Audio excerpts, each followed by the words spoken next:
connectivity is a critical enabler of really being able to put those applications into practice.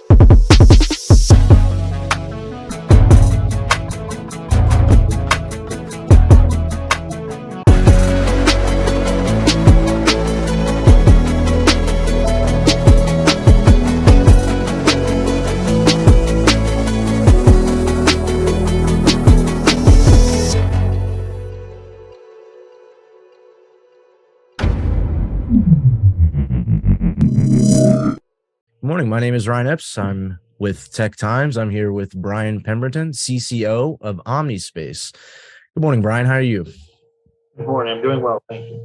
Can you tell me a bit about Omnispace and what you guys do, how you're changing the world?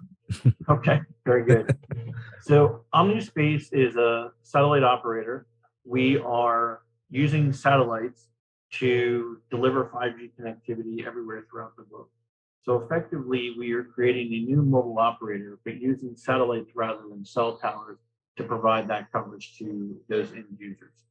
And so we're leveraging standards-based activity or technology and looking to create seamless interoperability for mobile devices, IoT devices, and other cellular-based users to extend the footprint of their connectivity to really any geography.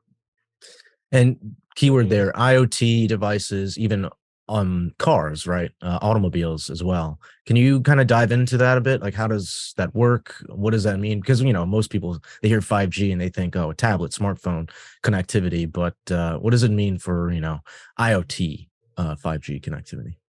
Well, increasingly, we all live in a connected world. I don't think there's any denying or mystery to that. And so, even what were assets before automobiles or appliances, any kind of thing, as we continue to advance the digital economy, IoT as a concept is really now starting to hit its stride and move from kind of the test phase into the large scale implementation phase. Yep. Automobiles are an example of that.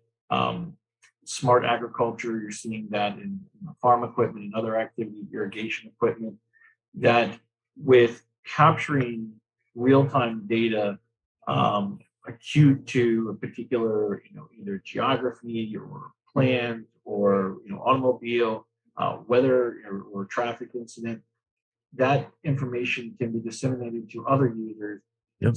and more proactively, react and make informed decisions. And that's really what the connectivity is about. It plays two major roles. One, in being able to get the data from wherever it's being sourced to kind of a central location, so it can be processed. And then as that information, all that data is compiled into information that's now redistributed to the decision makers, whether it be someone at a computer terminal or someone behind the steering wheel or other types of applications to then be able to act on it. And so, Interesting. as important as those sensors and other elements, connectivity is a critical enabler of really being able to put those applications into practice. No, it's incredibly interesting.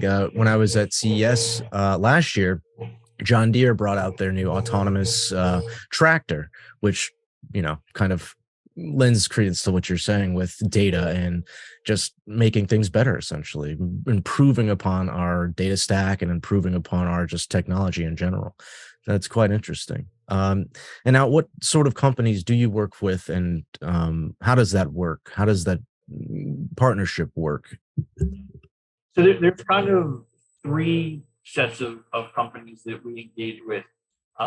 One is on the distribution channel. So typically that's mobile operators or MVNOs that already sell mobile services or wireless services into retail, enterprise, and government users today. So we're not looking to displace what those parties do. In fact, we're looking to work with them and help augment or differentiate what they do to an expanded user audience. So we see them as the key channel to market, and we'll continue to work with them. We've developed a number of relationships there. We've signed nearly 24 agreements with different parties, representing more than a billion mobile subscribers around the globe today. Second category of company that we work with is what we kind of call the ecosystem or technology partners. And so these are parties that, build those other ingredients to making this 5G from satellite or 5G from space element to reality.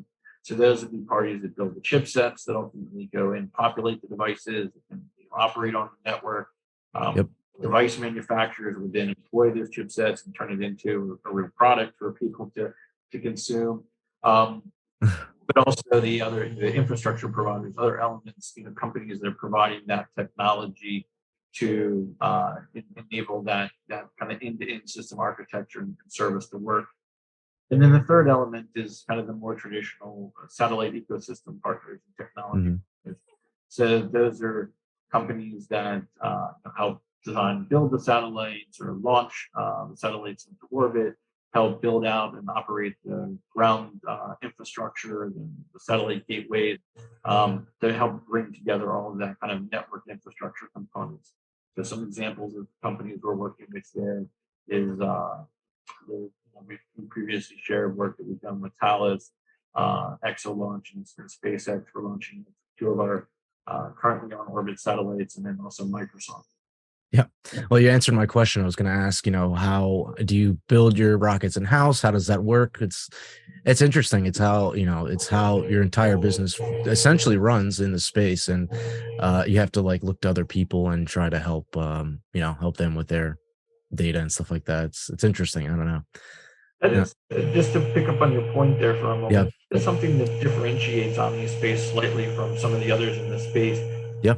We're taking I'd say more of a traditional mobile wireless or mobile network operator approach that we've acquired spectrum. We're leveraging this ecosystem of parties to put together a network and enable a type of service. Certainly in the satellite space or the new space, as it's called commonly today, you see parties being much more vertically integrated and sometimes developing their own proprietary technology, building Yep. satellites and all kinds of things. And we just think that certainly that can be done, but it brings a lot of risk with it, and versus working with kind of tried and true parties and understanding technology and really about bringing them together and trying to build a kind of best of breed ecosystem of relationships to enable the service. Well, that's the passion, the backbone behind Omnispace. Like that's your drive, right? Yes. Bringing 5G and global to the global sphere. And what does the I guess coverage look like now? How many satellites do you have? And So we currently have three satellites on orbit. One's in what they call medium Earth orbit. yep, As you can imagine, is about halfway between the geostationary satellites and the low Earth orbit satellites. That provides a significant amount of coverage, and it covers the globe throughout the day multiple times. And we announced back in April and May of this year that we launched two smaller satellites into low Earth orbit. Those we call Omnispace Spark 1 and Spark 2. yep. Those are helping us, kind of characterize and understand and validate our roadmap going forward around the 5G network, which we anticipate being deployed in low Earth orbit. Some of the use cases and applications we're looking to enable really lend themselves specifically to a LEO implementation, the constellation. And so these two new assets help us, kind of validate some of the technology and performance characteristics of that orbit that informs our broader system architecture design. Can you kind of touch a bit on that a bit more? Like what difference does it make low orbit between mid Earth or like how does that change coverage? Um, Really, the coverage from each satellite changes rather materially based on its orbit typically. Yep.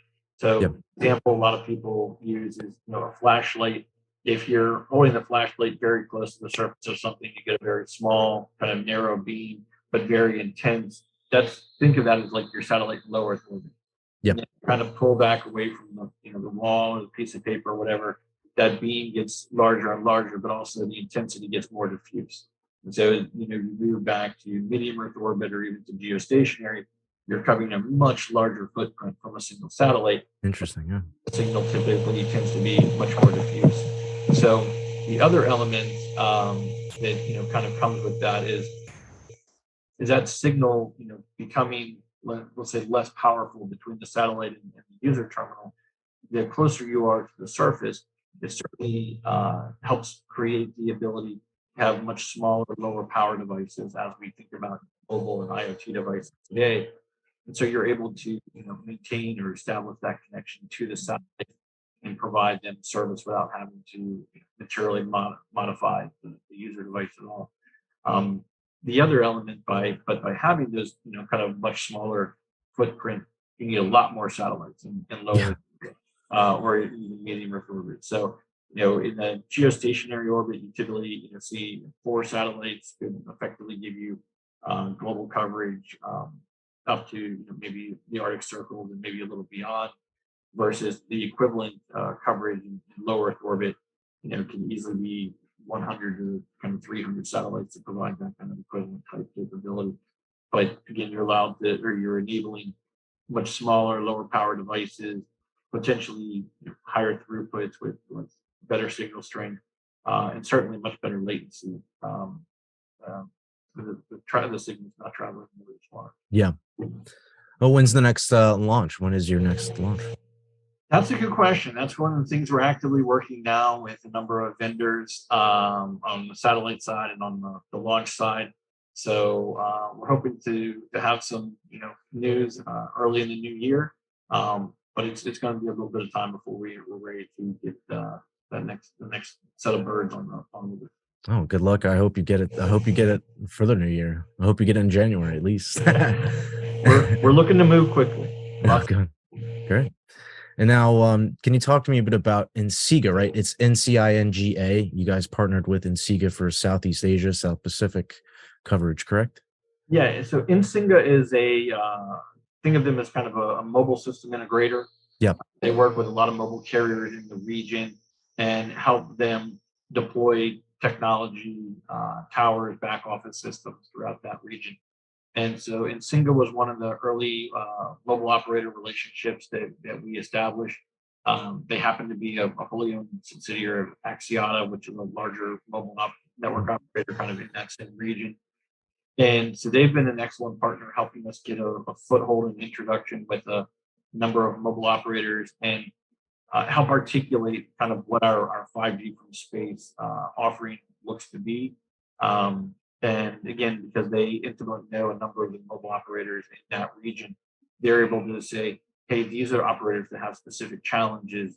Let's kind of target those parties and explain to them what you need, and they'd probably be very interested in availing themselves of this type of service when it's ready. Interesting. So, and similarly, uh, we're working with carriers like Smart and others throughout the region, and really different mobile operators around the globe to explain the technology, what its capabilities are, the types of applications and users and business opportunity we think it creates for these different mobile operators, but also what we think is a realistic timeline of when these services and devices will be able to mature for commercial use. Is there still a lot of trepidation with a lot of these companies? Is there still a lot of confusion? Um, I'd say it's changed dramatically over the last 12 to 18 months. And Interesting. started in earnest with these relationships, or many of them, um, about 18 months ago, as we started to see the 3GPP standard, which will ultimately kind of underpin the technology Yeah. of deploying, was maturing. So that seemed like the right time to engage with a number of mobile operators, although some of our relationships date back a few more years. And at that time, we were having to explain to a lot of people, what does this non-terrestrial network mean? What it can do? Is it going to be real? And as the work at 3GPP has matured, um, that kind of discussion has transitioned from what is this? How can it work? To when is it going to be ready? Yeah.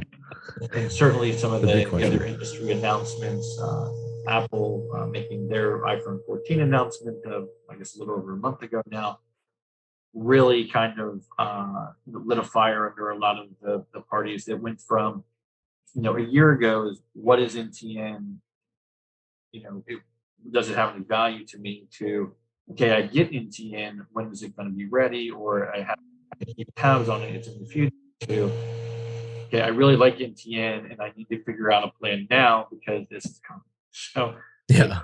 been quite a transition or pivot over the last 12 months, which especially coming from the satellite industry, that feels like the speed of light for an industry that typically moves a bit slower. Yeah. No, it takes time. Yeah.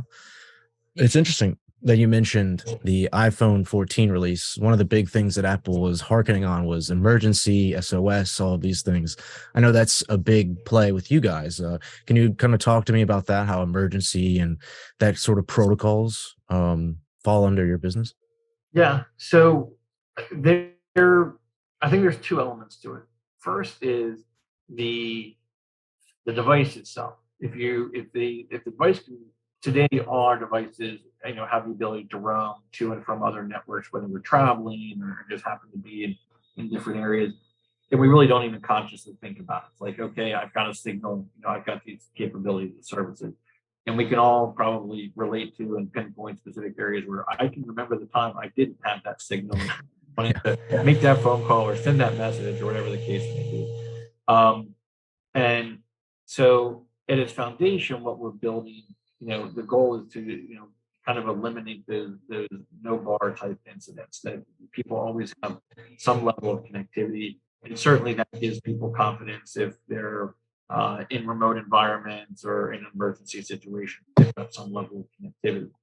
Um, and what we see is the opportunities for the service capabilities go far beyond kind of just distress messaging to many parts of the world where there aren't connectivity, kind of on a permanent basis because of Yep. geographic or other sort of restrictions. And so opening up, connectivity or the internet, mobile internet to hundreds of millions of people for the first time would be quite transformative for a number of areas. Um, but kind of pivoting back to your question and the kind of distress alerting and messaging, also think of kind of the resilience nature of it. We had an example here in the U.S. just a couple of weeks ago, Hurricane Ian striking Florida, and the number of people that didn't evacuate. Yep. Uh, but then come to find out that they're stranded because roads are flooded or whatever the case may be. But their cell networks are out as well because they're the infrastructure that runs them that's decimated. There's lack of power or other elements, and so a network like ours helps provide at least that ability for those parties to communicate where they are, what sort of need or distress they're in, um, on those kind of temporary basis. You wouldn't expect to support those kind of communities with connectivity purely from satellite permanently, but when there's those periods of interruption or disruption to the terrestrial network, um, natural disaster or otherwise, it becomes that overlay or that kind of resilient element that I think many mobile operators will and probably local governments will find attractive as well.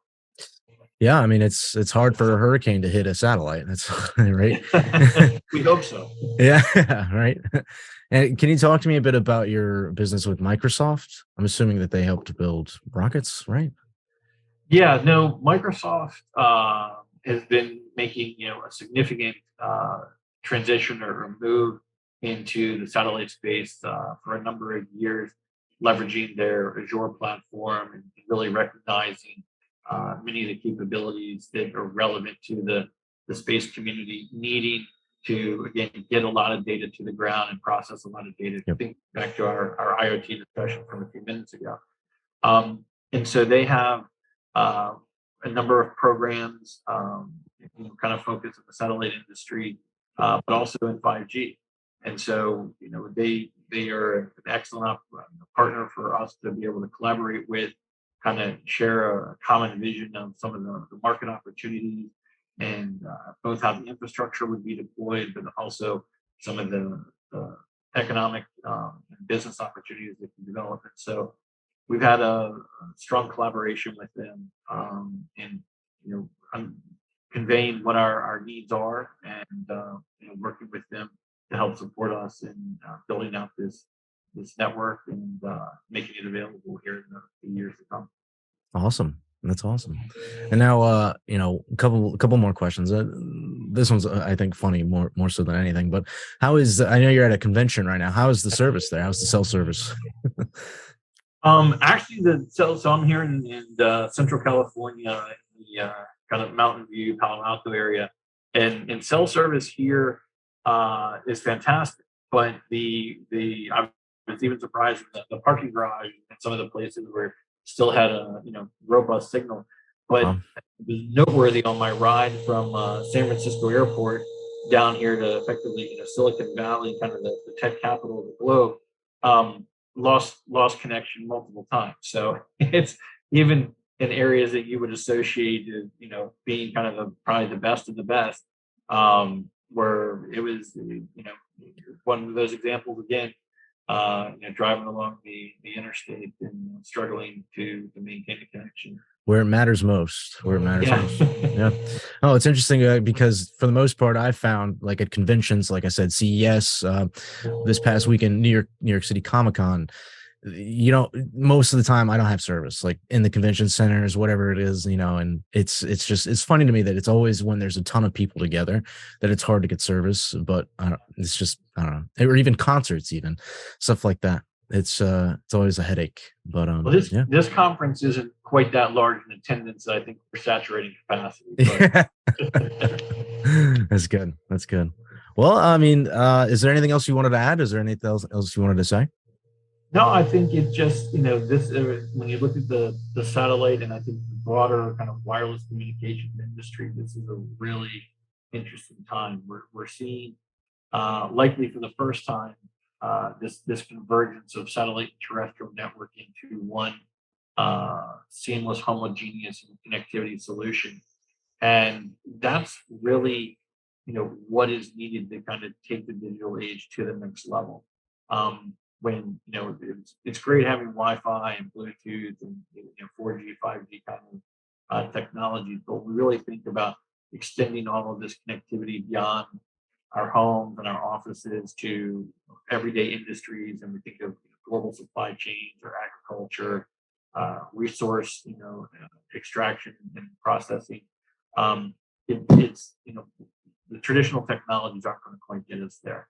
Yep. And so it's really refreshing to see this again this convergence taking place, and really being supported by all elements of the industry. It's not just kind of satellite pushing, but it is the broader mobile wireless industry, pulling and committing to it as well. And I